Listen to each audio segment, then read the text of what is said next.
Terkait dengan khilafiyah, perbedaan pendapat di kalangan ulama, kita harus paham bahwa khilafiyah dan perbedaan pendapat di kalangan ulama itu adalah sebuah keniscayaan. Perbedaan pendapat di kalangan ulama itu adalah sebuah keniscayaan. Artinya apa? Khilafiyah dan perbedaan itu mesti adanya. Menolak khilafiyah, menolak perbedaan pendapat itu bagaikan menolak matahari terbit di pagi hari. Saya ulangi, menolak khilafiyah, menolak perbedaan pendapat itu bagaikan menolak matahari terbit di pagi hari. Tidak mau mengakui perbedaan pendapat ulama itu seakan-akan tidak mengakui matahari terbenam di sore hari. Sehingga dengan demikian perbedaan dan khilafiyah di kalangan ulama itu adalah sebuah keniscayaan. Ulama dalam berbeda pendapat itu biasa. Oleh karenanya, bagaimana kita menyikapi perbedaan pendapat dan khilafiyah di kalangan ulama? Bagaimana kita menyikapi perbedaan pendapat dan khilafiyah di kalangan ulama?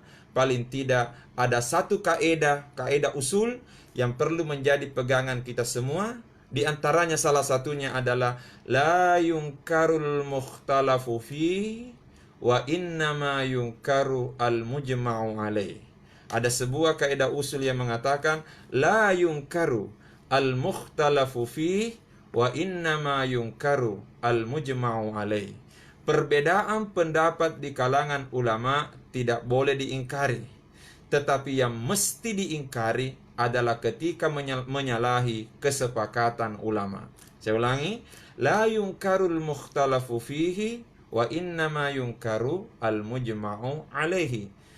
Perbedaan pendapat di kalangan ulama tidak boleh diingkari, tetapi yang mesti diingkari ketika ada pendapat yang menyalahi kesepakatan ulama. Sebagai contoh, kalau saya bertanya kepada kita semua, bahwa kalau kita salat dan tiba saatnya ruku, i'tidal, sami Allahu liman hamidah, kita i'tidal, dan kita akan sujud Allahu Akbar. Pertanyaan di sini adalah yang mana yang pertama kali menyentuh lantai, lutut kita atau kedua telapak tangan kita?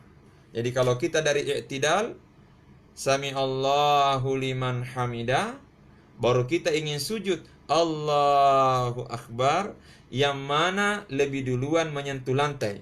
Apakah kedua lutut atau kedua tangan? Mungkin ada yang mengatakan lutut dulu baru tangan. Tapi mungkin juga ada yang mengatakan tangan dulu baru lutut. Nule engkau makada ya apa ya aku masem pajak kak utuku yolo napa limaku. Tapi mungkin ada juga yang mengatakan ya tosi iya limaku yolo napa utuku. Pertanyaan, yang mana kira-kira benar di sini? Jawabannya, kedua jawaban tadi, kedua ungkapan tadi semuanya ada dalil dari Rasulullah sallallahu alaihi wasallam. Sehingga itulah sebabnya di kalangan ulama terjadi khilafiyah. Oleh Imam Ahmad bin Hambal, oleh Imam Ahmad bin Hambal dianggap bahwa apabila kita sujud maka yang pertama kali menyentuh lantai adalah lutut. Tetapi oleh Imam Syafi'i rahimahullah mengatakan kalau kita sujud yang pertama kali menyentuh lantai adalah kedua tangan. Imam Syafi'i makade ututta yolo napa limata. Imam Ahmad bin Hambal makade limata yolo napa ututta. Saya ulangi, oleh Imam Ahmad bin Hambal tangan dulu baru lutut, oleh Imam Syafi'i lutut dulu baru tangan. Jadi oleh Imam Ahmad bin Hambal tangan dulu baru lutut, oleh Imam Syafi'i lutut dulu baru tangan. Kenapa terjadi khilafiyah seperti ini? Karena memang ada dua hadis Rasulullah sallallahu alaihi wasallam yang berbicara tentang proses untuk sujud. Satu, ada yang mengisyaratkan tangan dulu baru lutut. Yang kedua, ada juga yang mengisyaratkan lutut dulu baru tangan. Nabi ketika mengajari Abu Hurairah salat, Nabi ketika mengajari Abu Hurairah melaksanakan salat, ternyata maka dia Nabi Abu Hurairah, nareko sujud ko ajak mu sujud pada untai. Nareko sujud ko ajak mu sujud pada untai. Jadi Nabi seakan-akan ingin mengatakan kalau engkau sujud, tanganmu dulu baru lututmu. Sama na ilai maka dan Nabi limamu yolo mu paratu nain apa utumu. Sementara oleh sahabatnya lain, ada salah seorang sahabat Nabi yang bernama Wa'il bin Hujr. Wa'il bin Hujr radhiyallahu an.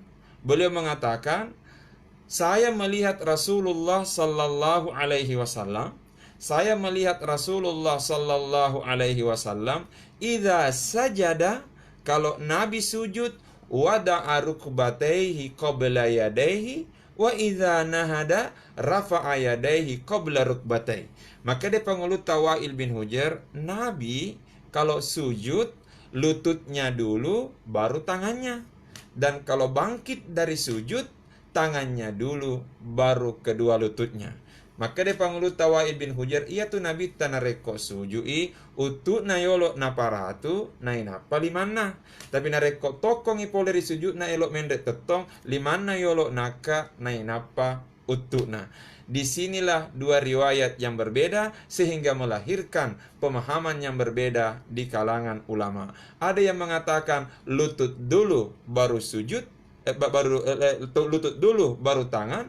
Ada yang mengatakan tangan dulu baru lutut. Persoalan ini adalah persoalan khilafiyah, oleh karenanya la yungkarul mukhtalafu fi, yang diperdebatkan oleh ulama tidak boleh diingkari. Tidak boleh kita mengatakan ini pendapat yang benar dan itu pendapat yang salah. Itu pendapat yang benar, ini pendapat yang salah. Tidak boleh kita saling menyalahkan. Wa innama yungkarul mukhtalafu alaih wa innama yungkaru al mujma'u alaih, tetapi yang mesti diingkari adalah pendapat yang menyalahi ulama. Persoalan lutut dulu baru tangan atau tangan dulu baru lutut itu khilafiyah. Tetapi yang disepakati oleh ulama, kalau kita salat mesti sujud. Berarti nareko engkau atau maka daku mas sempayo ko pajibawan ni sujue, maka itulah pendapat yang mesti diingkari karena sudah menyalahi kesepakatan ulama. Contoh yang kedua.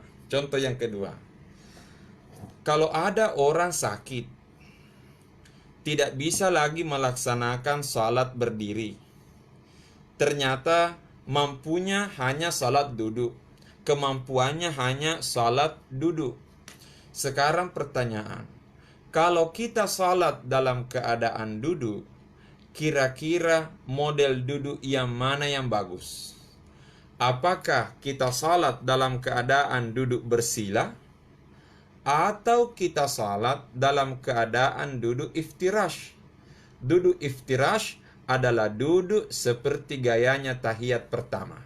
Jadi saya ulangi, kalau kita salat duduk, masen pajat tudaki, tegaro kira-kira maka si modelek na tudange. Apakah duduk bersila atau duduk iftirash? Duduk iftirash artinya duduk seperti gayanya tahiyat pertama. Ternyata sekali lagi khilafiyah dan perbedaan pendapat di kalangan ulama. Apa maksudnya? Imam Ahmad bin Hambal rahimahullah berpendapat bahwa kalau ada orang tidak bisa salat berdiri, maka salat duduk. Dan model salat duduknya adalah model duduk bersila. Nareko masem pajat tudaki, masem pajam masulekaki. Inilah pendapat Imam Ahmad bin Hambal. Sementara oleh Imam Syafi'i rahimahullah mengatakan model salat duduk yang terbaik adalah model duduk iftirash. Modelnya tahiyat pertama. Jadi Imam Ahmad maka dia masulek kaki. Imam Syafi'i maka dia iftirash kaki. Artinya model duduknya seperti modelnya tahiyat pertama. Nah, pertanyaan, apakah hadis yang dibaca oleh kedua ulama ini berbeda sampai-sampai kesimpulannya berbeda? Ulama mengatakan tidak. Dalil yang dibaca sama, hadis yang dibaca sama. Saya ulangi, dalil yang dibaca sama, hadis yang dibaca sama. Cuma ternyata kacamata yang digunakan untuk membaca dan memahami hadis tersebut berbeda, sehingga menimbulkan kesimpulan yang berbeda. Satu menggunakan kacamata minus, satu menggunakan kacamata ribeng. Nah, sabab si salai kacamata akhirnya sekalipun pada ibacae, tapi karena kacamatanya beda sehingga melahirkan kesimpulan yang berbeda. Nah, bagaimana maksudnya? Aisyah radhiyallahu anha. Aisyah radhiyallahu anha disebutkan di dalam salah satu riwayat bahwa beliau pernah bercerita, Nabi sallallahu alaihi wasallam pernah naik kuda. Nabi pernah naik kuda, pure makinyar nabita. Sementara lari kudanya Nabi, tiba-tiba Nabi jatuh dari kuda. Mabuangi nabita po dari anyarna. Begitu Nabi jatuh dari kuda, ternyata bengkak kakinya Nabi. Mabuangi nabita po dari anyarenge, nasabari boro biti na nabita. Bengkak betisnya Nabi. Bengkak betisnya Nabi, boroi biti na nabita. Karena bengkak betisnya Nabi, sehingga pada waktu itu Nabi sudah tidak bisa lagi salat berdiri. Nabi tidak bisa salat berdiri. Akhirnya Nabi melaksanakan salat dalam keadaan duduk. Jadi iro nabita mas sempajatudang yoro wetue dilihat oleh Aisyah. Aisyah mengatakan, Ra'aitu Rasulullah sallallahu alaihi wasallam yusalli Ra'aitu Rasulullah sallallahu alaihi wasallam yusalli mutarabbi'an. Saya melihat Nabi melaksanakan salat duduk dalam keadaan mutarabbi'an, duduk bersila Rasulullah. Mas sempajat tudam mas sulekai nabita. Itulah yang dilihat oleh Aisyah radhiyallahu anha. Karena Aisyah mengatakan Nabi ketika salat duduk mutarabbi'an, duduk bersila. Oleh karenanya Imam Ahmad bin Hanbal rahimahullah berkesimpulan bahwa kalau kita salat duduk, model duduk yang paling baik adalah duduk bersila. Nareko mas sempajatu daki, modele sempajatu data, ia naritu tuda masule kaki. Kenapa duduk bersila? Karena itulah yang diperhatikan oleh Rasulullah sallallahu alaihi wasallam. Sementara Nabi mengatakan, sallu kama ra'aitumuni usalli. Salatlah seperti engkau melihat aku melaksanakan salat. Karena Nabi duduk bersila, karenanya Imam Ahmad bin Hanbal mengatakan model duduk yang terbaik untuk salat duduk adalah duduk bersila. Tetapi Imam Syafi'i rahimahullah mengatakan, tunggu dulu brother, tunggu dulu. Kenapa tunggu dulu? Imam Syafi'i rahimahullah mengatakan memang Nabi ketika salat duduk, begitu jatuh dari kudanya, bengkak betisnya Nabi, akhirnya Nabi pun salat duduk karena sudah tidak bisa berdiri. Memang Nabi salatnya mutarabbi'an, duduk bersila. Tapi pertanyaan, apakah Nabi duduk bersila karena memang seperti itu yang semestinya? Atau jangan sampai Nabi duduk bersila karena Nabi tidak bisa duduk iftirash. Nah, saya ulangi. Jadi Imam Syafi'i mengatakan jangan sampai Nabi duduk bersila karena Nabi tidak bisa duduk iftirash. Imam Syafi'i mengatakan duduk yang terbaik adalah salat duduk dalam keadaan iftirash. Dalilnya mana? Bahwa kalau kita melaksanakan salat normal, kalau kita melaksanakan salat dalam keadaan normal, ternyata model duduknya adalah duduk iftirash. Sama modelnya dengan duduk di antara dua sujud atau duduk tahiyat pertama, duduk iftirash. Tetapi mengapa Nabi ketika melaksanakan salat duduk dalam keadaan bersila? Maka de pangulut Imam Syafi'i rahimahullah, Nabi duduk bersila bukan karena itu yang terbaik, tapi Nabi duduk bersila melaksanakan salat karena pada waktu itu memang Nabi tidak bisa duduk iftirash. Jadi duduk bersila sebagai solusi, bukan sebagai yang terbaik. Yang terbaik tetaplah iftirash. Tetapi mengapa Nabi duduk bersila? Itulah solusi dalam kondisi tidak bisa iftirash. Kenapa Nabi tidak bisa iftirash? Karena betisnya Nabi bengkak, boroi biti nanabita. Sementara kalau kita duduk iftirash seperti modelnya tahiyat pertama, berarti kita menduduki betis, sehingga dengan demikian sulit dilakukan oleh Nabi. Karenanya dipilihlah oleh Rasulullah duduk bersila. Sehingga Imam Ahmad bin Hanbal mengatakan kalau ada orang sholat duduk, model yang terbaik bersila.